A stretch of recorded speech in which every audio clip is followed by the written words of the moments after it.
Halo jeruk lovers, lama gak nyapa kayak gini nih. Gimana kabarnya nih? Semoga sehat-sehat semua ya dan dijauhkan dari bala dan penyakit. Ngomong-ngomong, kalau kalian punya istri yang super cantik, mau diapain aja nih? Film yang akan dibahas kali ini nih tentang seorang istri cantik yang membawa bencana bagi banyak orang. Pengen lebih jelasnya? Langsung wes kita mulai filmnya. Nontonnya santuy aja ya dan nikmati videonya. Terlihat seorang wanita cantik dan mulus mantap sedang ngaduk adonan kue. Ternyata di balik celah-celah dinding ada dua pasang mata yang sedang menikmati keindahan ciptaan Tuhan. Dua laki-laki tak laku-laku itu melihatnya dengan rangsangan syahwat tegangan tinggi. Tak lama kemudian datang seorang laki-laki pendek jelek memikul barang dagangan yang langsung marah-marah melihat kelakuan dua orang bejat itu. Ternyata laki-laki ini adalah suami dari wanita cantik itu. Namanya adalah Wu Dalang. Bukannya langsung pergi, kedua orang itu malah menghajar Wu Dalang hingga nggak berdaya. Karena ada ribut-ribut, sang istri pun keluar. Nah, makin terlihat kecantikan dan kemulusannya. Dua orang bejat itu malah makin terangsang dan tegang hingga tanpa pikir panjang, mereka menyuruh untuk meninggalkan pria pendek suaminya itu. Namun sang istri malah sekalian memberi mereka tawaran agar menghajar suaminya dengan sebuah kayu bergerigi. Melihat ekspresi aneh wanita itu membuat mereka berdua pergi dari sana. Nah, setelah itu wanita itu membantu suaminya mengangkut barang-barang dagangannya ke dalam rumah. Wanita cantik itu bernama Pan Jinlian. Setiap hari Dalang dan Jinlian menjalani kehidupan sebagai suami istri yang sehari-harinya menjual kue basah ke pasar, di mana yang membuat kuenya adalah Jinlian dan Dalanglah yang menjual kuenya ke pasar. Di pasar, Dalang biasanya berjualan bersama seorang pemuda bernama Yun. Kadang bisa kalem, kadang juga menjengkelkan. Bahkan sekarang saat Dalang sedang galau-galaunya karena tadi malam mendapatkan penghinaan yang nusuk ke hati, Yun malah membuatnya makin jengkel saat Dalang curhat masalah isi hatinya. Ternyata malah disuruh ke hutan, di mana dia bakalan aman di sana karena ular pun gak bakalan mau dengannya. Ini nih yang kadang disebut dengan teman cok. Beberapa saat kemudian ada ramai-ramai orang dalam kerumunan. Untungnya nggak ada Satpol PP. Canda bang. Ternyata ada seorang pendekar yang sangat hebat karena telah menaklukkan seekor harimau ganas di hutan yang sedang diarak keliling kota oleh orang-orang. Oleh beberapa orang pemburu yang mengetahui kehebatannya mengalahkan harimau, dia pun dibawa ke sebuah kota yang bernama Yanggu ini, dikawal oleh beberapa polisi setempat. Dalang yang melihatnya dari kejauhan langsung merasa gembira karena ternyata pendekar itu tak lain adalah adik kandungnya sendiri. Namanya adalah Wu Song, dan karena dia adalah anak kedua maka Dalang biasa memanggilnya dengan sebutan Erlang. Lengkapnya adalah Wu Erlang. Karena si Dalang ini pendek orangnya, jadi nggak bisa memperlihatkan diri kepada Erlang yang dikerumuni banyak orang. Akhirnya dia pun mengambil tangga untuk memanggil Erlang, dan itu berhasil. Sang adik juga akhirnya bisa melihat sang kakak dengan perasaan bahagia. Tapi tiba-tiba dia jatuh.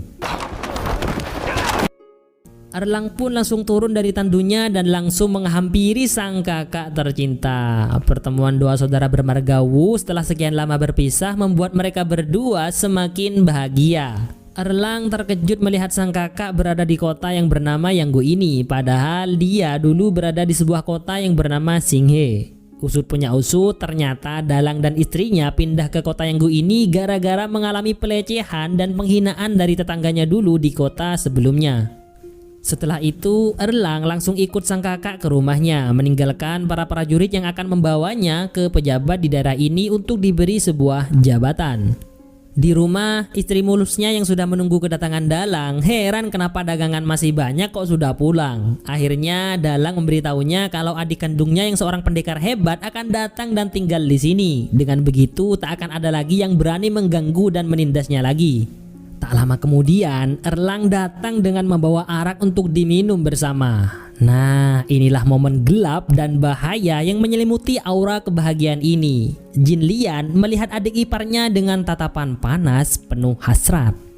Setelah itu, Erlang yang sangat menghormati kakaknya meminta kakaknya dan kakak iparnya untuk duduk di depannya sembari dia melakukan penghormatan kepada mereka berdua sebagai ganti dari penghormatan kepada kedua orang tua mereka yang sudah pergi duluan ke alam lain. Dalam sujudnya sang adik ipar, Jin Lian makin berhasrat melihat kegagahannya. Bahkan saat makan bersama, cewek mulus itu makin gak karuan dan makin kereh. Dula apa ya, tak kuat aja.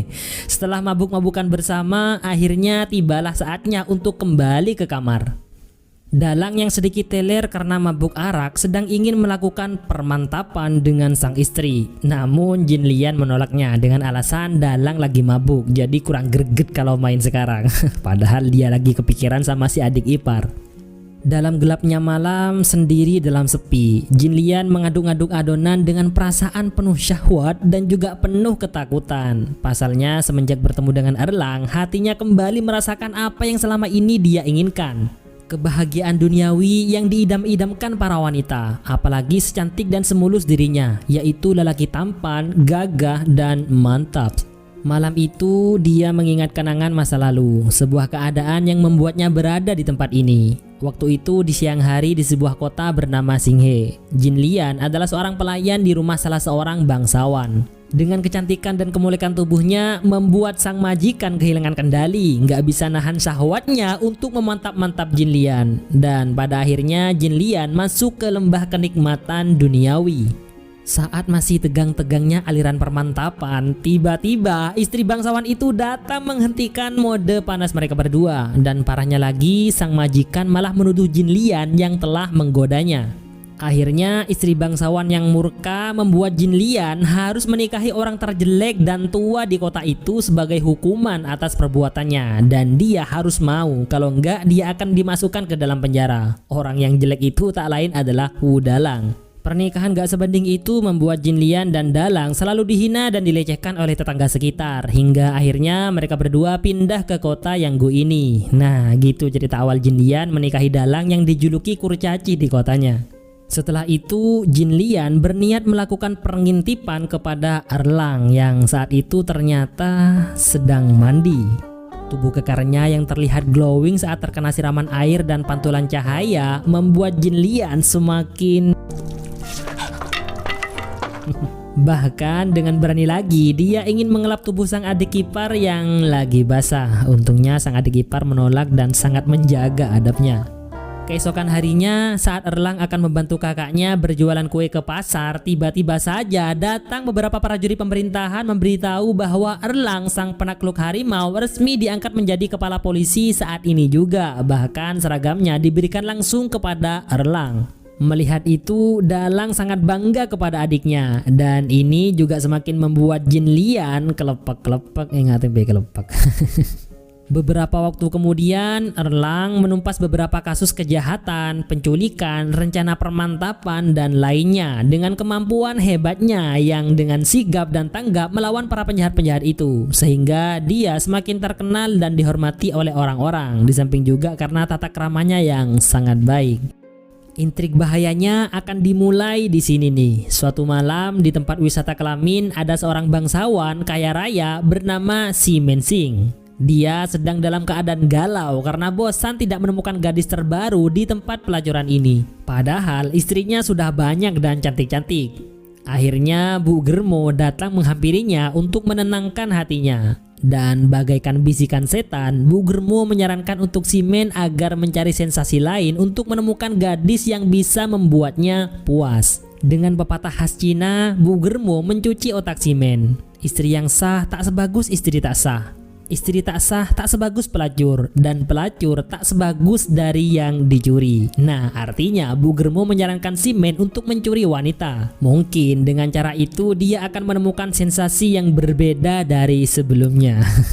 Keesokan harinya di pagi setengah siang yang lumayan cerah, Erlang seperti biasa disambut dengan baik oleh masyarakat. Bahkan anak-anak menyukai dan mengaguminya. Suara ramai-ramai menyebut nama Erlang yang tak jauh dari rumah Dalang terdengar oleh Jin Lian hingga dia langsung memastikannya lewat jendela. Saking terpesonanya Jin Lian kepada sang adik ipar yang menggairahkan membuatnya nggak sadar menjatuhkan kayu penyangga jendela rumahnya dan tepat mengenai Si Men yang saat itu sedang berjalan tanpa arah tujuan di depan rumahnya. Nah saat itulah untuk pertama kalinya Si Men merasakan getaran hati yang sangat mengguncang. Sosok Jin Lian yang mulus dan penuh gairah membuat Si Men meleleh. Saat dia akan mengembalikan tongkat itu malah langsung ditutup oleh Jin Lian. Di samping rumah Jin Lian ada seorang emak-emak pemilik kedai teh bernama Wang Po yang ternyata mengenal Si Men. Dia tahu kalau Si Men terpesona dengan kecantikan dan kesemelohaian Jin Lian. Dari emak-emak ini, Si Men akhirnya tahu bahwa Jin Lian sudah menikah dengan orang pendek dan jelek, hingga dia sangat menyayangkan wanita cantik dan semulus Jin Lian harus menikah dengan orang melas dan gak sepadan dengannya. Mak Wang Po juga memperingatkan Si Men bahwa suami Jin Lian adalah kakak dari pendekar penakluk harimau yang sekarang menjadi kepala polisi, yaitu Wusong alias Erlang. Setelah itu, hasrat besar Si Men membuatnya mempunyai rencana busuk untuk menyingkirkan Erlang dari kota itu. Akhirnya dia menemui pejabat tinggi untuk memberikannya sebuah rantang kue kebahagiaan yang katanya adalah buatan istri Si Men, tapi ternyata setelah dibuka isinya adalah emas semua. Hal itu adalah upaya Si Men membuat sang pejabat untuk membuat Wusong alias Erlang pergi dari kota Yanggu ini dalam beberapa waktu. Di saat yang sama di rumah Dalang, Jin Lian membuat kue yang lebih banyak dari biasanya. Hal itu ternyata agar Dalang lebih lama berjualan di pasar. Setelah sang suami pergi, dia mandi, pakai parfum dan berpakaian bagus serta menyiapkan arang. Kira-kira buat siapa ya? Padahal sebelum ini dia nggak pernah merhatiin penampilannya. Di pasar dalam cuaca yang sangat dingin karena turun salju, Dalang menawarkan barang dagangannya yang nggak laku-laku. Beberapa saat kemudian sang adik datang untuk membantunya setelah dia selesai dinas. Namun karena Dalang gak ingin adiknya yang sudah menjadi kepala polisi ini jualan kue, akhirnya menyuruhnya untuk pulang duluan. Ya mau gimana lagi, sang kakak udah bilang gitu.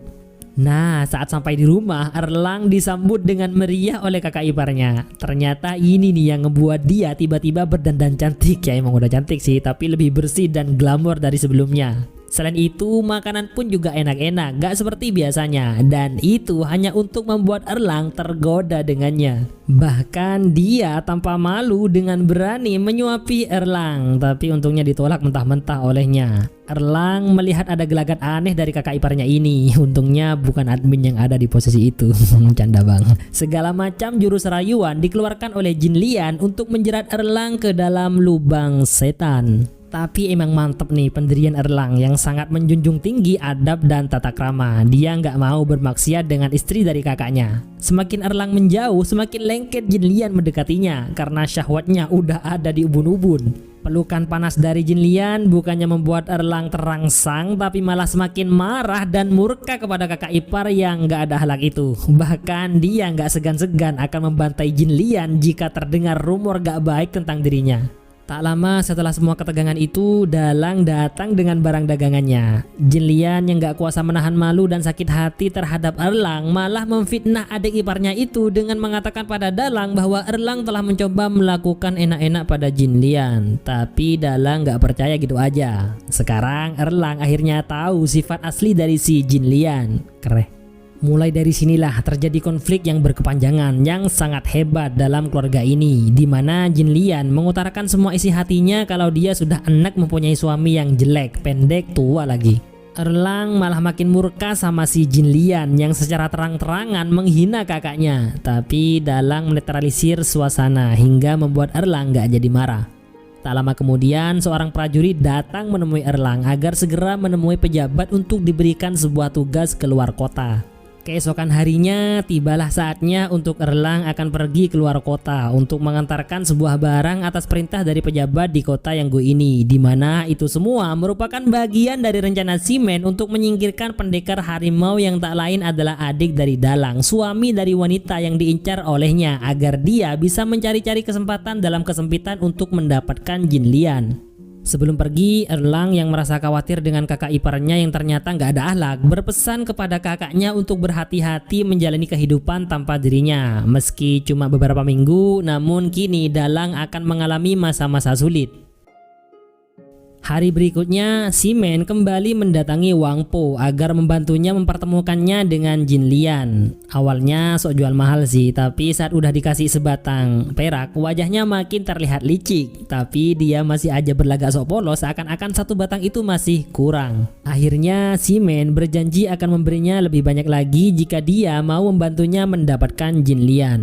Kesepakatan pun terjadi, dan dengan cara halus Wang Po membuat alibi agar Jin Lian bisa datang ke tempat ini, yaitu menyuruhnya untuk menjahit baju yang kebetulan memang Jin Lian juga pandai menjahit. Saat Jin Lian berada di warungnya Mak Wang Po untuk melihat kain yang akan dijahitnya, tiba-tiba si Men masuk ke dalam dan pura-pura terkejut melihat Jin Lian ada di sini juga, padahal emang udah rencananya gitu. Mereka berdua akhirnya berkenalan, namun hanya sebentar saja. Jin Lian pamit pergi dengan memasang wajah polos. Keesokan harinya, Jin Lian kembali ke warung Mak Wang Po untuk melakukan pekerjaan jahitan bajunya. Dan saat itu juga si Men kembali muncul sekaligus untuk mengukur ukuran bajunya. Kemudian si Men juga membawa kotak yang berisi perhiasan untuk diberikan kepada Jin Lian. Ini adalah langkah pertama untuk melelehkan hati Jin Lian. Setelah itu Jin Lian kembali ke rumahnya dengan membawa perhiasan yang dia sembunyikan dari suaminya supaya nggak ada kecurigaan. Dalang kemudian menasihati istrinya agar cepat pulang setelah urusannya selesai. Tapi Jin Lian malah marah-marah kepada Dalang karena menganggap Dalang terlalu mengekangnya. Bahkan selain menghina kejelekan suaminya ini, dia juga selalu mengkambing hitamkan Erlang. Saat ini Erlang dalam perjalanan bersama beberapa prajurit untuk mengantarkan sebuah barang keluar kota. Setelah sampai ke tujuan, ternyata tempat itu adalah markas bandit yang kejam. Saat salah satu anak buah bandit akan membuka isi dari kotak yang dibawa oleh Erlang, dia malah langsung menyerang Erlang. Kemudian diikuti oleh bandit yang lain.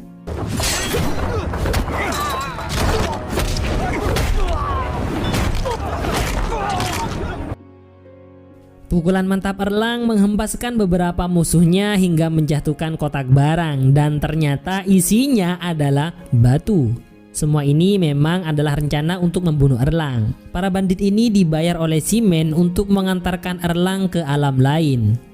Saat sang ketua bandit maju, pedangnya bisa dengan mudah ditangkis oleh Erlang. Namun siapa sangka di belakangnya ada prajurit yang menusuknya dari belakang. Ternyata dia juga dibayar oleh si Men untuk membunuhnya. Sekarang Erlang tahu bahwa yang menyuruh mereka semua adalah seorang bangsawan yang bernama Si Men King. Setelah itu Erlang semakin murka dan membantai semua orang yang ada di sana tanpa terkecuali.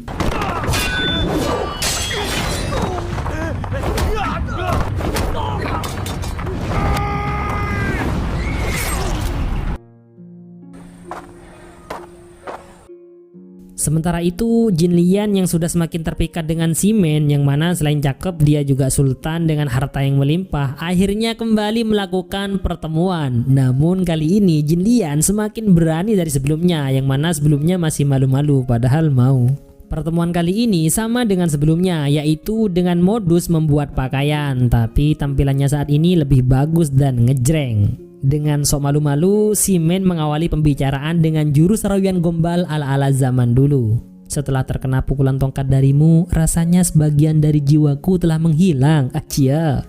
Tak lama kemudian, Wang Po datang untuk memastikan keadaan aman terkendali. Dan sebelum keluar, dia juga mengunci ruangan itu agar mereka berdua lebih mantap jika nanti terjadi permantap-mantapan. Pada awalnya Jin Lian menolak tawaran si Men yang menawarkan minuman dan makanan kepadanya. Bukan karena apa, dia agak sedikit khawatir dengan statusnya sebagai istri orang.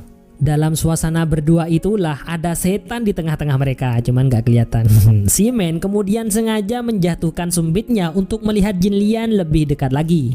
Saat dia melihat sepatu Jin Lian, pikirannya makin kotor dan semakin besar juga pasukan syahwat yang mendorongnya dari dalam, hingga membuatnya semakin ganas mendekati Jin Lian sampai-sampai membuat Jin Lian berusaha kabur dari sana.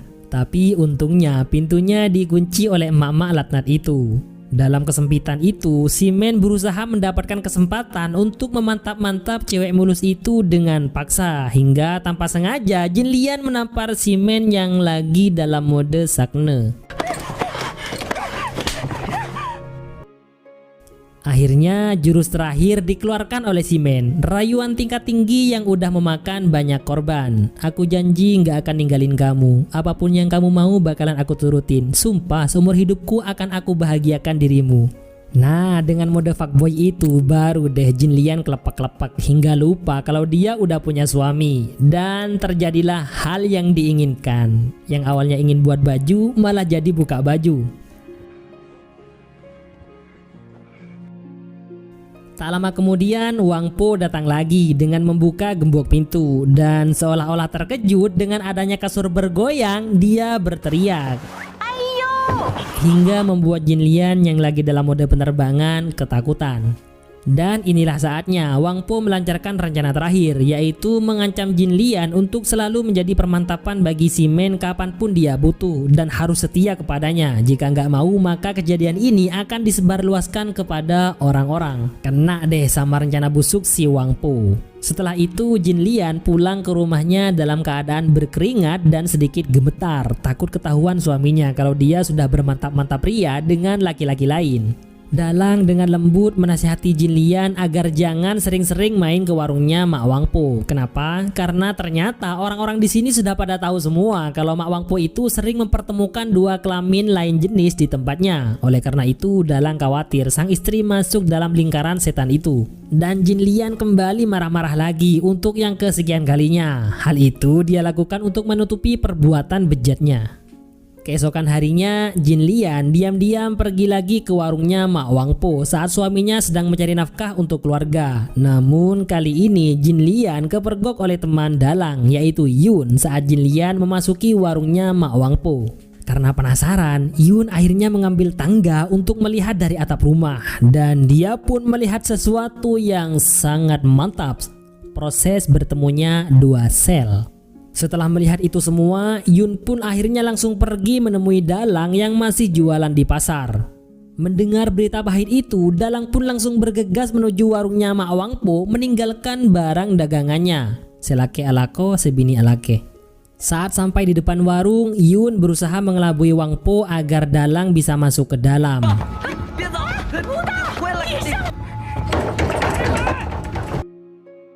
Gedoran keras pintu oleh Dalang membuat Jin Lian yang lagi dalam proses penerbangan kaget dan takut. Tapi emang dasar cacingan nih si Men. Dia dengan santuy membuka pintu seakan-akan gak ada apa-apa. Akhirnya ketahuan juga perselingkuhan istri cantiknya dengan laki-laki lain. Meskipun Dalang marah besar, dia nggak bisa melakukan apa-apa karena tubuhnya yang pendek dengan mudah ditendang dan dihempaskan oleh si Men hingga dia terjatuh dari lantai atas. Dan akhirnya dia mengalami cedera yang cukup parah. Kasian banget, udah pendek, jelek, melas lagi hidupnya. Setelah itu Jin Lian yang merasa bersalah dan takut kepada adik iparnya mencoba untuk meminta maaf kepada Dalang. Tapi Dalang udah kadung marah sama si Jin Lian. Akhirnya si Men, Jin Lian dan juga Mak Wang Po merencanakan untuk membunuh Dalang, di mana Mak Wang Po menyarankan untuk meracuni Dalang yang sedang sekarat dengan racun yang bernama arsenik yang biasanya digunakan untuk pestisida dan lain-lain. Kemudian mereka langsung melancarkan rencana mereka untuk meracuni Dalang. Ramuan obat yang dibuat oleh Jin Lian dicampur dengan racun arsenik. Setelah itu Jin Lian dan Mak Wang Po mendatangi Dalang agar meminum obat supaya cepat sembuh. Namun Dalang masih nggak bisa memaafkan Jin Lian.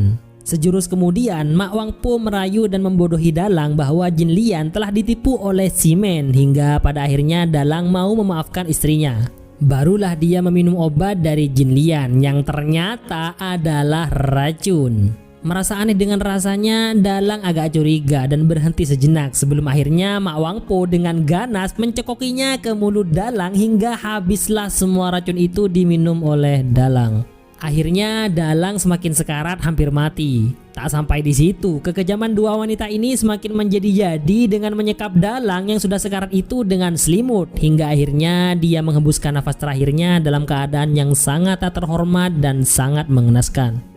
1 minggu kemudian, Erlang kembali ke kota Yanggu setelah mendapat beberapa luka di tubuhnya akibat pertarungan sebelumnya dengan para bandit. Di sini dia melihat sebuah kejanggalan di mana semua orang menjauhinya dan dia menemukan Yun, teman yang selama ini bersama dengan Dalang di pasar. Dia sudah seperti orang ODGJ, maaf. Ternyata Yun ini sudah disiksa oleh orang-orang si Men agar tutup mulut tentang semua yang terjadi pada Dalang. Akhirnya setelah mengetahui bahwa kakaknya sudah meninggal dunia dibunuh oleh Jin Lian, si Men dan juga Mak Wang Po, Erlang langsung bergegas menuju rumahnya.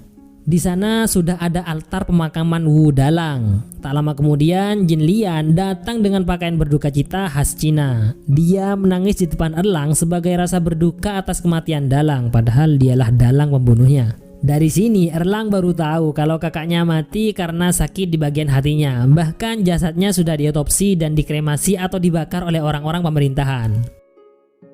Erlang sudah menyangka bahwa Jin Lian ada di balik pembunuhan itu. Selain itu, dia juga tahu kalau Jin Lian suka keluar rumah. Dilihat dari sepatunya, di mana dia berbohong bahwa semenjak kematian Dalang dia nggak pernah kemana-mana. Padahal dia bermantap-mantap dengan simen. Meski Erlang menyangka Jin Lian sebagai pembunuhnya, dia harus memperkuatnya dengan bukti. Akhirnya dia mendatangi petugas yang mengotopsi jasad kakaknya, yaitu orang yang bernama He Jiu. Dengan sangat takut, He Jiu kemudian menunjukkan bagian tulang yang sengaja dia simpan. Meskipun dia disogok dengan mahal oleh Simen, namun dia tahu bahwa suatu hari Erlang akan datang dan akan membalas dendam atas kematian kakaknya. Dari tulang yang sudah kehitam-hitaman itu, barulah Erlang tahu bahwa kakaknya dibunuh dengan cara diracun, dan pelaku utamanya adalah orang yang sama yang telah merencanakan pembunuhan kepadanya, yaitu Simen Sing. Dia juga sudah bisa menyimpulkan motif sebenarnya dari semua ini, mulai dari rencana pembunuhan kepada dirinya hingga kematian kakaknya tak lain hanyalah gara-gara serabi lempit Jin Lian, sang kakak ipar. Setelah itu, Erlang kembali ke rumahnya dengan membawa barang bukti dan 2 polisi untuk menyeret Mak Wangpo yang juga menjadi tersangka pembunuhan. Kemudian Jin Lian dan Mak Wangpo saling tunjuk sebagai pelaku pembunuhan Dalang. Akhirnya Erlang menghardik mereka berdua hingga membuat Jin Lian putus asa. Dengan sedih dia mengatakan bahwa hanya ingin merubah takdir, di mana di masa lalu dia nggak pernah menyangka akan menjadi istri dari seorang yang jelek pendek kalau bukan gara-gara majikannya yang dulu. Selain itu, Jin Lian juga mengandai-ngandai seandainya dulu jika saja Erlang mau menerima cintanya, semua kejadian ini nggak bakalan terjadi. Nah, pengandaian yang konyol karena nggak mungkin Erlang ngambil istri kakaknya sendiri. Emang dasar wanita bejat. Akhirnya Erlang menusukkan pedangnya ke Jin Lian sekaligus memenggal kepalanya untuk dibawa ke tempat Simen. Tibalah dia di tempat Simen, orang yang belum pernah sama sekali bertemu bahkan kenal saja enggak dengan Erlang. Tapi hanya gara-gara ingin mendapatkan istri kakaknya, dia sampai melakukan perbuatan keji dan mungkar. Erlang pun membantai semua pengawal Simen yang menghalanginya. Kemudian dia menguntalkan kepala Jin Lian ke arah Simen dan mulai lagi membantai para pengawalnya.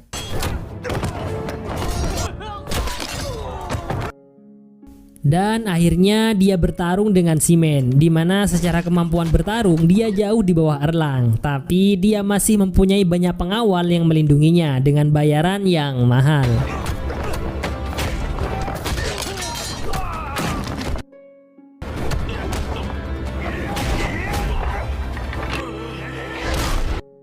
Akhirnya semuanya selesai, rata habis. 2 kepala manusia yang tak lain adalah Jin Lian dan Simen Sing berada di hadapannya. 2 pelaku zina muhson yang seharusnya dirajam mati dalam keadaan yang sangat mengenaskan.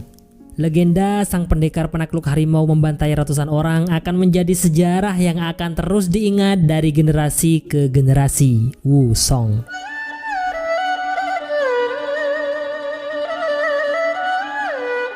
Nah, pelajaran yang dapat kita ambil dari film ini adalah harta, tahta, dan wanita sungguh menggoda. Namun semua itu tidak akan dibawa mati, karena yang akan menemani kita semua di alam selanjutnya adalah amal kita sendiri.